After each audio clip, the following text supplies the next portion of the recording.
we're going forward, but we're still keeping.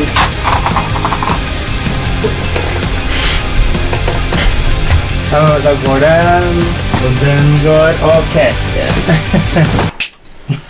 We recorded the song in the Propeller Recordings, the same studio that we started. Blah blah. Fuck that.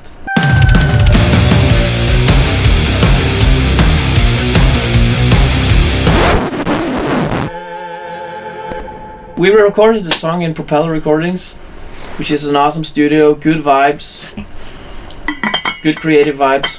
We just spent a lot of time in the rehearsal studio before that, practicing the song, finding the groove, gelling it together, and basically when we hit the studio, we plugged in our guitars, set up the drums, and just banged out the song, really. That was it. It was really easy. The song kind of played itself. Yeah. So this was when Bitcoin blew up. Everybody was more into buying and selling bitcoins than actually playing, and it was cold as hell. So Sean and his wife Juliette could see Norway in all its snowy pride. We didn't really do a lot of, cutting and pasting and moving stuff around with these songs. We did what we called it jazz edits, where we kept the whole band together, all the tracks, because everybody's played together, and then if we needed a different version, different take on one part, then we kind of cut the whole band and then inserted the whole new take, just to keep this kind of natural groove to it. So everything is recorded together except the vocals, which basically ended up being mostly the demo vocals, and they were recorded in my studio together with Ole. And it was recorded when I was on tour with the Danish big band in Denmark. Chorus vocals were recorded an hour before we did the show, and I had this mic with me, this SM7 mic, and a little sound card, Universal Audio twin sound card, and I recorded it in a little warm-up room before a show. The main riff in Animal, that the opening riff was something you came up with, right, Ola? Yes. There was this Swedish band that was massive in the early 2000s. I don't know, maybe late 90s. That I'd never heard of. No, because they disappeared after like 2.5 albums or something. And they're called Look. And what does that mean? I don't know. In Norwegian, it means messing around, yeah. And they're good. They're like they were part of this Swedish wave of rap metal thing, Clawfinger, whatever.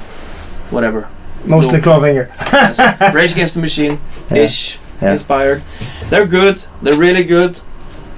But I was running up and down Akerselva in Oslo, running from my problems, and listening to that song, and I love the riff, and I told Jørgen we should make a song like this, and I made a riff, just like banged out something, the first on top of my head, got back to the studio the next day, and then he cut the paste and chopped it up and made this animal riff from that one. So yeah, it comes from that song. That's usually how we do it too. We what we wanted, we didn't really want that particular riff, but we wanted that kind of driving and force and that vibe, because we thought that would benefit our live shows.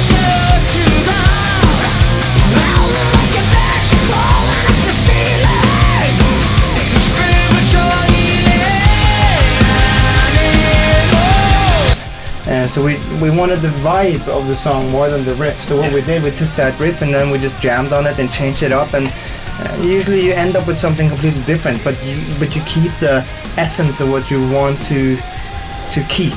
You try to keep that, then you can change everything else. Is it true that you wrote Animal when on tour with the Dillinger Escape Plan? Yeah, we went on tour with Dillinger Escape Plan sometime in 2017 in Europe. We're gonna do 2 weeks.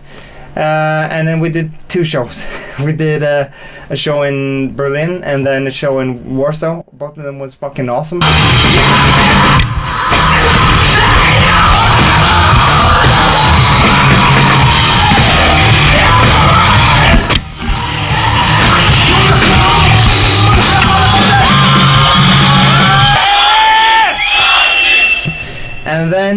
Dillinger Escape Plan in their own bus was hit by a huge semi-trailer on the motorway. Their whole gear, everything was smashed. They survived, but a lot of them, got badly beaten, and so we ended up staying in some kind of city in Poland for a couple of days, just waiting to figure out what the hell was going on, if we were going to do the rest of the tour or not.